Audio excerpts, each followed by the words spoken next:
So get this. Just now, I bought a brand new Time Crisis 2.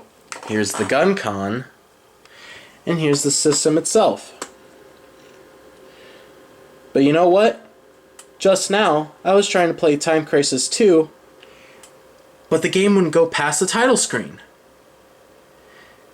And then earlier, the other day, I tried playing Time Crisis 2, and I still had the same problem.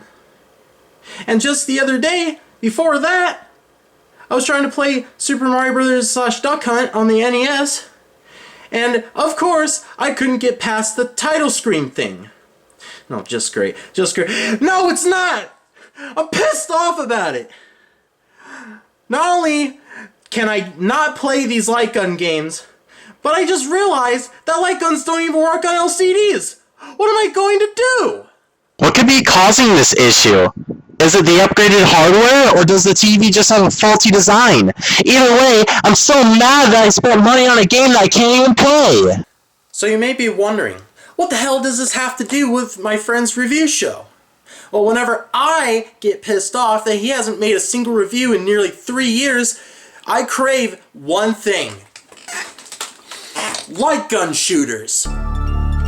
For those unaware, I became a fan of Shnick 1990 when I watched his review videos. I liked what I saw, whether it was Nickelodeon Party Blast, Arthur Ready to Race, or even The Legend of All Dar. But one day, I realized that he was mainly producing Let's Play videos, and while he would eventually review a couple more games later on, it quickly became apparent that he was going to be hardly making reviews. But I guess as a trade-off, we became friends, so it ends up leading to this very moment. Oh, by the way, for this review to even be possible, I had to go out of my way to find my own CRT TV. Luckily, I managed to snag a 32-inch for $20. But with the right kind of equipment, light gun games are still pretty enjoyable, even if their glory days are over. But anyways, today we're going to be focusing on the series that revolutionized the genre, Time Crisis. Released in arcades in 1995, then ported over to PlayStation in 1997, Time Crisis is a game where you shoot.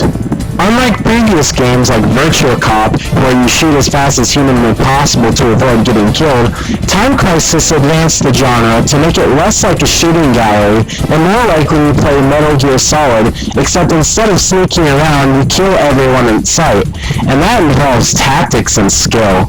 It quickly became a smash hit in the arcades, spawning sequels and spin-offs, and continues to be one of the most successful light gun shooters alongside House of the Dead. So for today's review, I'll be covering all the games in the series I happen to own. Because let's face it, even though they're fun to play, one game just doesn't have enough content to cover a single review.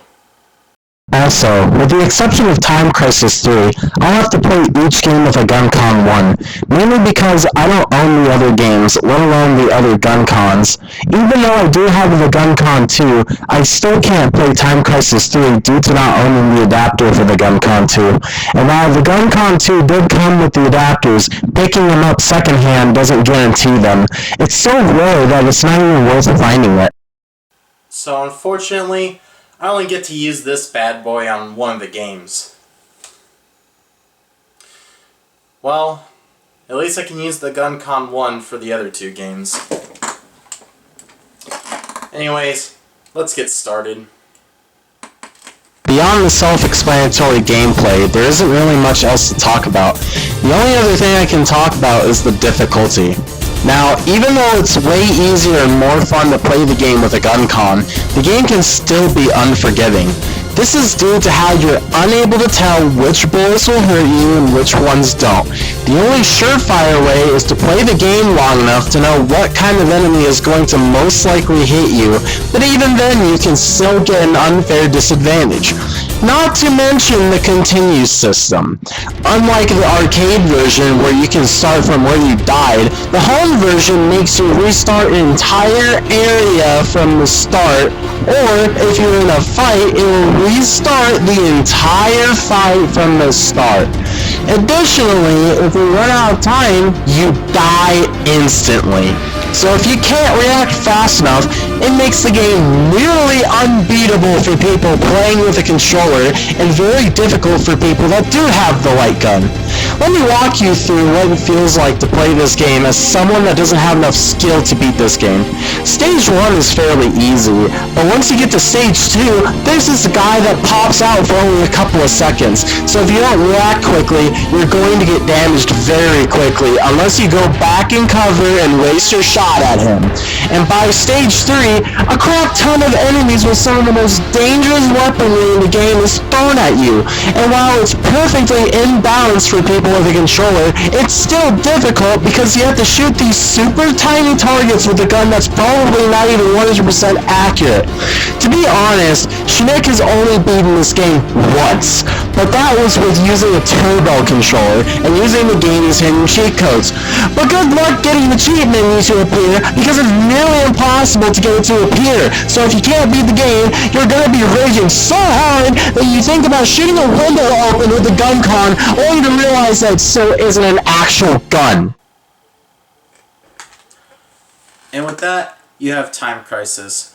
It was the game that brought light gun shooters to the next level. And while the game is fun to play, it is really difficult to complete.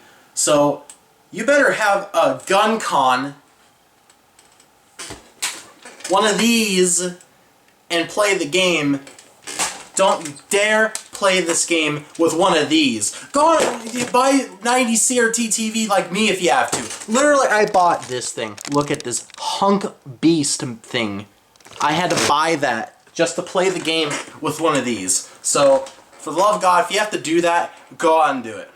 Now, I would cover the other Time Crisis 2 games, but unfortunately, I'm running out of time because not only am I having a time crisis right now, but I'm also having a time crisis in making this video because look at the fucking calendar, it's April Fool's.